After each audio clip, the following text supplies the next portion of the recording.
il faut rester joyeux.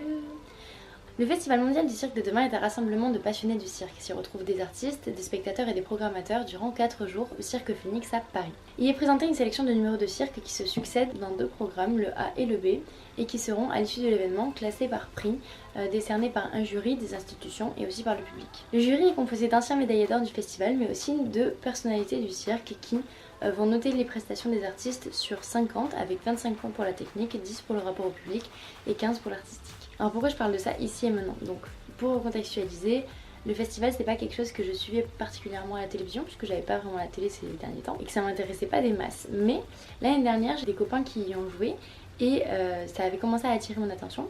Et cette année j'avais aussi des copains qui jouaient et j'avais enfin le temps, l'argent et la possibilité de m'y rendre. Donc pour la 40e édition du festival j'y suis allée.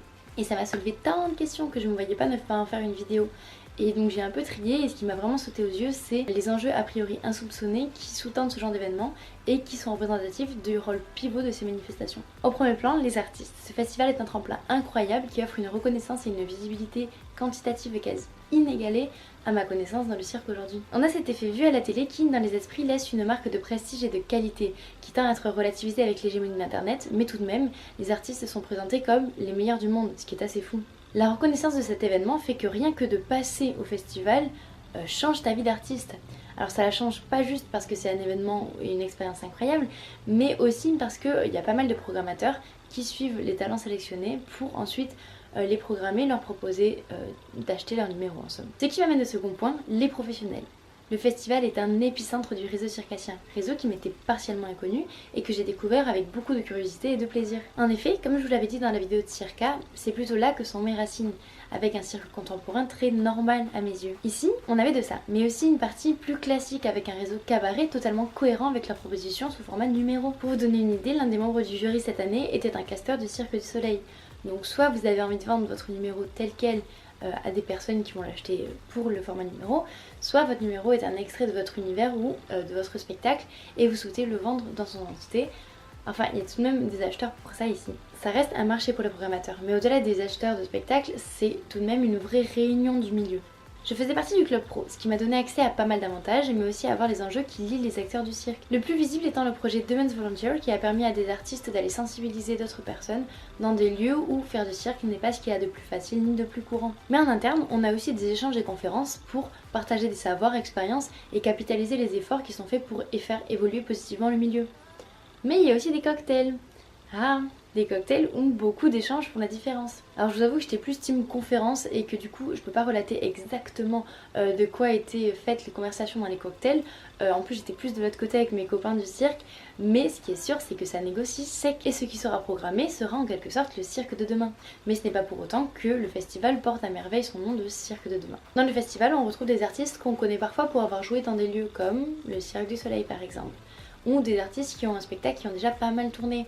Mais il y a aussi des personnes qui sortent d'école et d'autres qui n'y sont même pas encore. Et dans les choix artistiques, on a une prise de risque qui amène doucement de la nouveauté, parsemée tout de même de cirques un peu vus et revus qui pourtant conquièrent toujours le cœur du public. Public qui, pour une partie des spectateurs télévisuels, garde une image du cirque à la télé. C'est aussi une génération et un mode de diffusion qui appelle à un cirque poétique et spectaculaire. Et la redéfinition du cirque par ce média me questionne. En effet, pour certains, on se demande ce qu'il reste du cirque hormis l'exploit physique. On voit vraiment peu d'échecs dans les numéros russes ou chinois par exemple. Numéros qui prônent une unicité et une puissance dont les pays peuvent être fiers. La notion politique semble sous-jacente et il y a des enjeux socio-économiques qui me dépassent et dont je ne peux pas prendre la mesure, mais qui semblent totalement cohérents avec l'aspect sportif de ce festival, qui ressort si fort qu'on se demande s'il n'en est pas sa force. Le festival mondial se présente comme les Jeux Olympiques, commençant avec un défilé de drapeaux et finissant par une remise des prix, alors que la notion de concours est quand même questionnable dans le cirque. Je ne peux pas dire que le festival mondial est un regroupement de brutes techniques dénudées d'artistique, ce serait complètement faux. Pour la deuxième partie en tout cas. Mais le cirque est un sport et un art. Et la première partie est quand même fort représentée. Ouais, vraiment avec les copains on avait l'impression d'être au foot du cirque. Et le foot dans l'histoire représente bien les modulations diplomatiques qui peuvent entrer en jeu en même temps que les joueurs. Je vous mets en description une étude qui n'est pas récente mais qui met bien en démonstration ce propos si ça vous intéresse. Et dans lequel on trouve la phrase « Les athlètes sont donc considérés comme des ambassadeurs au même titre que les artistes ». Et il se trouve que les circassiens sont les deux à la fois. Le sport, dans sa généralité, se fait microsome et c'est ça que je trouve aussi hyper intéressant. Pourtant, si j'ai vécu le festival comme le foot du cirque, ce n'est pas que par son implication diplomatique, ni parce qu'on faisait des holas en buvant des bières et qu'on se levait à chaque fois qu'il y avait un exploit physique, mais aussi parce qu'on trouve un public plus nombreux, trié par VIP et autres, une foule qui vibre de voir les artistes arriver sur scène pour donner tout ce qu'ils ont. Le cirque est un jeu, mais pas seulement au plateau. Sa notion sportive, mais aussi artistique, lui donne une ampleur qu'on ne peut pas forcément voir au premier abord, à moins que ça vous ait sauté aux yeux.